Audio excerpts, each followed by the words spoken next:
Israel Foreign Ministry falsely claims Palestinians tore apart a beached whale.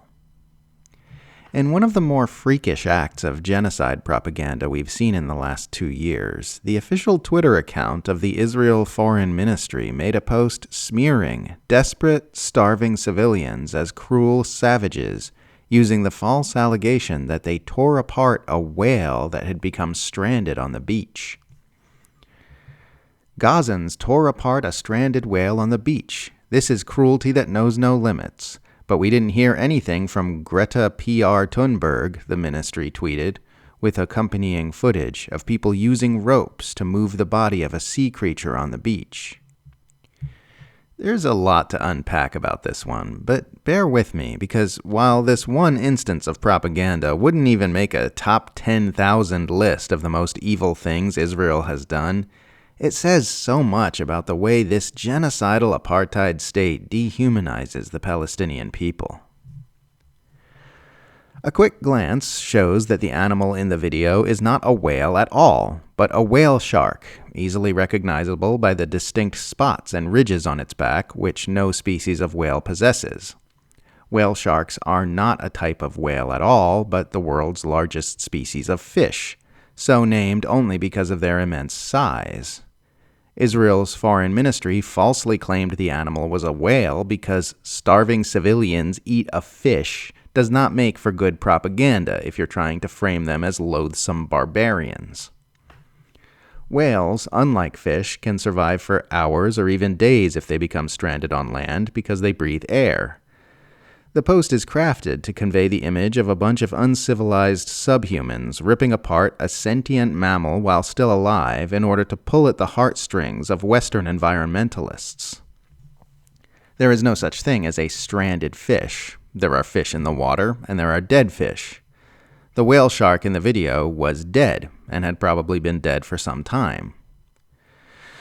To be clear, the Israeli government did not innocently misidentify a species of fish as a whale.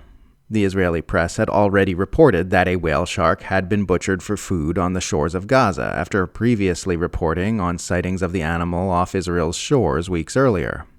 They knew it was a dead shark, and they made the cold, calculated decision to circulate the lie that a whale had become beached on Gaza and met an agonizing end at the hands of the locals there.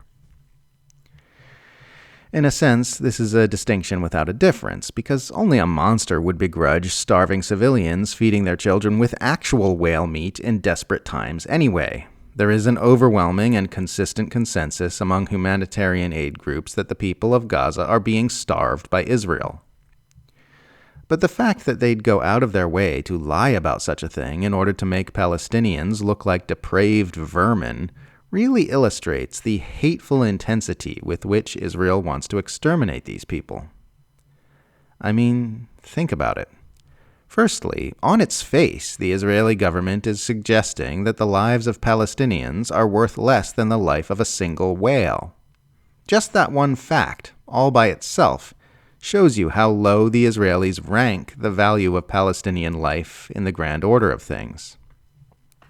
Then they had to Israelify their position even more by lying about it, falsely claiming that a beached whale was torn apart by primitive sadists who should have instead helped the animal return to sea, an animal that they knew was dead. Then they Israelified it even further by adding in their freakish obsession with activist Greta Thunberg, who recently confirmed earlier reports that she was tortured and sexually humiliated by Israeli forces after being abducted for trying to bring aid to Gaza. Then they somehow managed to make it even more Israeli by adding in hypocrisy, accusing the Palestinians of cruelty that knows no limits, after spending 2 years inflicting unfathomable suffering upon that population in full view of the entire world. Imagine surviving 2 years of genocidal atrocities, starving, watching your children starve, getting hungrier and more desperate, and then along comes this giant fish that could feed many families. It would feel like a gift from God. Imagine the elation you would feel. And then imagine learning that your tormentors had somehow found a way to spin this miraculous, life-giving moment of relief as something cruel and barbaric. Israeli propagandists would have seen Palestinians sharing videos celebrating their joy about the whale shark, and recognizing that if the footage isn't carefully framed in a cunning way, it could actually bring hope to the people of Gaza and their supporters. So they made their very best effort to drop a big, steaming turd on it in order to kill those hopes. Israel has done so many stunningly evil things to the Palestinians that it almost feels trivial to focus on this single act of social media propaganda today. But I expect this one will stick with me because of how much it says about Israel and its abusiveness.